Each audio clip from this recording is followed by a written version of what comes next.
Chapter 21.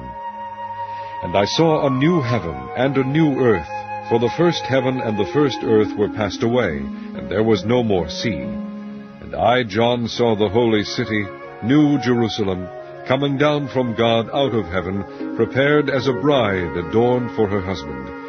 And I heard a great voice out of heaven saying, Behold, the tabernacle of God is with men, and he will dwell with them, and they shall be his people, and God himself shall be with them, and be their God. And God shall wipe away all tears from their eyes, and there shall be no more death, neither sorrow nor crying, neither shall there be any more pain, for the former things are passed away. And he that sat upon the throne said, Behold, I make all things new. And he said unto me, Write, for these words are true and faithful. And he said unto me, It is done.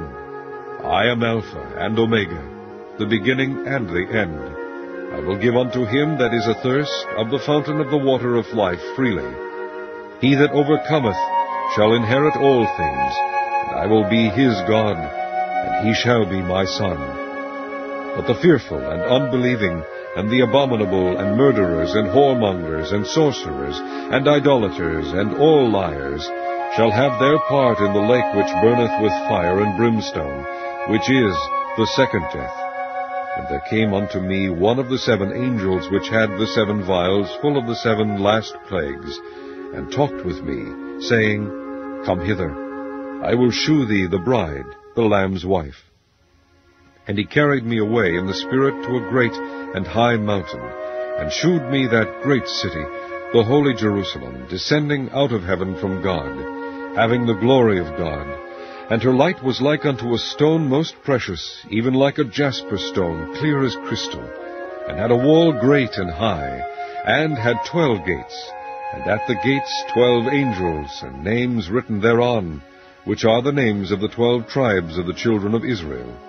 On the east 3 gates, on the north 3 gates, on the south 3 gates, and on the west 3 gates. And the wall of the city had 12 foundations, and in them the names of the 12 apostles of the Lamb. And he that talked with me had a golden reed to measure the city, and the gates thereof, and the wall thereof. And the city lieth foursquare, and the length is as large as the breadth. And he measured the city with the reed 12,000 furlongs. The length and the breadth and the height of it are equal. And he measured the wall thereof, 144 cubits, according to the measure of a man, that is, of the angel. And the building of the wall of it was of jasper, and the city was pure gold, like unto clear glass. And the foundations of the wall of the city were garnished with all manner of precious stones.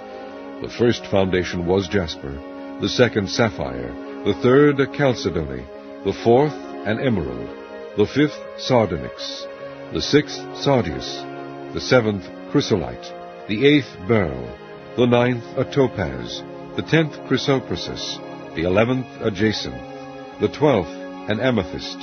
And the 12 gates were 12 pearls, every several gate was of 1 pearl, and the street of the city was pure gold, as it were transparent glass. And I saw no temple therein, for the Lord God Almighty and the Lamb are the temple of it. And the city had no need of the sun, neither of the moon, to shine in it, for the glory of God did lighten it, and the Lamb is the light thereof. And the nations of them which are saved shall walk in the light of it, and the kings of the earth do bring their glory and honor into it. And the gates of it shall not be shut at all by day, for there shall be no night there. And they shall bring the glory and honor of the nations into it. And there shall in no wise enter into it anything that defileth, neither whatsoever worketh abomination, or maketh a lie, but they which are written in the Lamb's book of life.